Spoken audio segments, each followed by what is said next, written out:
त्यांची भेट 1 महिन्यापूर्वी झाली होती. त्याच्यानंतर महाराष्ट्र शासनाच्या वतीनं आपल्या सगळ्यांना जे माहिती आहे की प्रसाद लाड साहेब तिथं त्यांना भेटायला गेलेले होते आणि त्याच्यानंतर ते विखे पाटील साहेबांशी चर्चा करणार होते, कारण विखे पाटील साहेब त्या समितीचे अध्यक्ष आहेत. मी देखील त्या समितीचा सदस्य आहे. पण मराठा समाजाला न्याय देण्याची भूमिका ही महायुतीच्या सरकारची एकनाथ शिंदेसाहेब मुख्यमंत्री असल्यापासूनची आहे.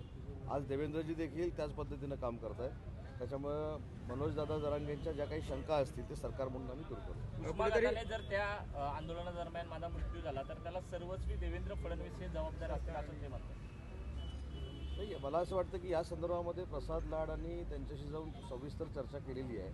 प्रसाद लाड साहेबांचा कालच मला फोन होता की या संदर्भात चर्चा करायची आहे, विखे पाटील साहेबांची चर्चा करायची आहे. मनोजदादांना आंदोलनाची वेळ येणार नाही अशा पद्धतीनं शासन काम करेल अशा पद्धतीची भूमिका देखील प्रसाद लाड यांनी मांडलेली आहे. त्यांच्यावर आम्ही चर्चा करू आणि भविष्यातली आमची भूमिका मराठा समाजाबद्दलची जी सकारात्मक आहे ती तशीच ठेवून पुढे जाऊ. जरांगे पाटील असं पण म्हणत आहेत की शिवसेना शिंदे गटाच्या लोकांना किंवा त्यांच्या मंत्र्यांना सरकार काही खात नाही का, केवळ भाजपचेच मंत्री निर्णय घेतात का, असं देखील त्यांनी सवाल केलेला आहे. आम्ही सरकारमध्ये काम करताना सांघिक काम करतोय. साहेब ज्यावेळी मुख्यमंत्री होते त्यावेळी देखील शिवसेना, भाजप, राष्ट्रवादी काँग्रेस पार्टी, अजितदादांचा असा आम्ही सांघिक निर्णय घ्यायचो. आता देवेंद्रजी मुख्यमंत्री आहेत, त्यांच्या नेतृत्वाखाली आम्ही सगळेच एकत्र येऊन निर्णय घेतो. त्याच्यामुळे महायुतीमध्ये असं काही इकडे तिकडे झालेलं नाही.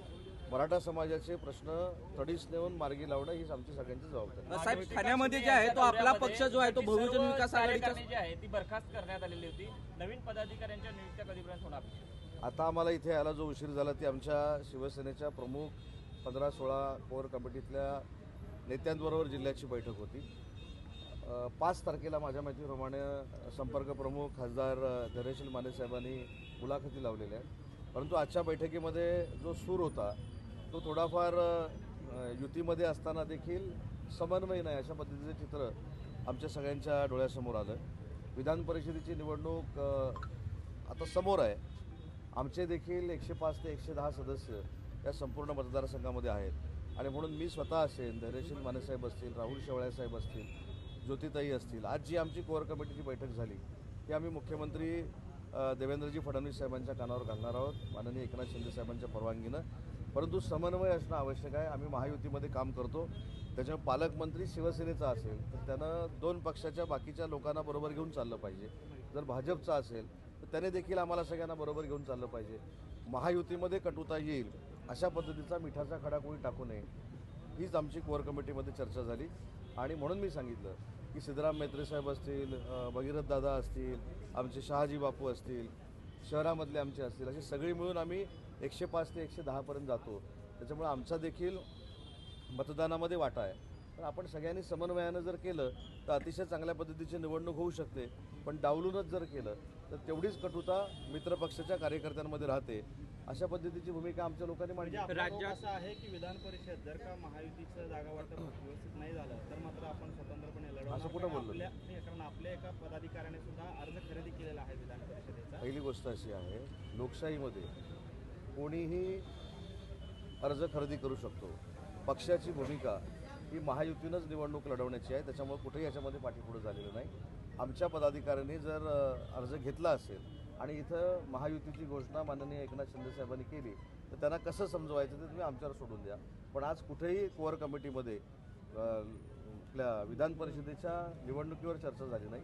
ज्या अडचणी येत आहेत संघटना वाढवताना किंवा विकास कामामध्ये किंवा शासकीय कमिट्यांमध्ये त्याच्यावर आम्ही चर्चा केली. आणि आम्ही सगळे मिळून इथले जे पालकमंत्री आहेत जयकुमार गोरे साहेबांना विनंती करणार आहोत की सगळ्यांना बरोबर घेऊन जाणं गरजेचं आहे, कारण आपण महायुतीमध्ये काम करतो. नाशिक आणि किती जागांचा फॉर्म्युला आपल्याला अपेक्षित आहे, म्हणजे आपल्याकडे किती जागा अपेक्षित आहे? आमची भूमिका मी आणि दादा भुसे साहेबांनी कोअर कमिटीमध्ये मांडलेली आहे. आमच्या विद्यमान जागा ज्या आहेत त्या देऊन 1-2 जागा आम्ही जास्त मागितलेल्या आहेत. परंतु याच्यावर निर्णय माननीय एकनाथ शिंदे साहेब घेतले. नाशिक ठाण्यामध्ये जे आहे, ठाण्यामध्ये जे आहे ते कुठेतरी महायुतीचा फॉर्म्युला ठरत दिसतं. करताना दिसत नाही नाही, अजिबात चिंता करण्याची आवश्यकता नाही. साहेब दिल्लीतनं आज येतील आणि पुढच्या 2 दिवसामध्ये फॉर्म्युला ठरेल. 17च्या 17 जागा आम्ही महायुतीनं लढू आणि 17च्या 17 जागा जिंकू. साहेब ठाण्यामध्ये जे आहे ते बहुजन आघाडी जी आहे ते आपल्या संपर्कात होती, पण आता भाजपचे खासदार जे आहेत ते माजी महापौरांना भेटताना दिसत आहेत. नेमकं काय आहे? नाही, पण लोकशाहीमध्ये कोणीही कोणाला भेटू शकतो ना. परवा आमचे रवींद्र फाटक साहेब भेटले, आज कदाचित खासदार साहेब भेटले असतील. ह्याच्यामध्ये नाविन्यपूर्ण असं काय आहे? नाही विलीन होईल असं म्हटलं होतं. कोण म्हटलं? अशी चर्चा सुरू होती. नाही नाही नाही नाही, परत एकदा मी आपल्याबद्दल प्रचंड आम्हाला लोकशाहीमधला आदर आहे. तुम्ही लोकशाहीचा चौथा स्तंभ, आधारस्तंभ आहात. पण आमच्या कुठच्याही नेत्यानं बहुजन विकास आघाडी ही शिवसेनेमध्ये विलीन होते असं म्हटलेलं नव्हतं. आप्पांबद्दल आम्हाला सगळ्यांनाच आणि क्षितिजबद्दल नितांत आदर आहे आणि कदाचित विधान परिषदेच्या निवडणुकीच्या निमित्तानं रवी फाटक साहेब जर भेटले असतील तर तो एक लोकशाहीतला भाग आहे. रायगड आणि पुण्याची पुण्याच्या जागेसंदर्भात काय आहे?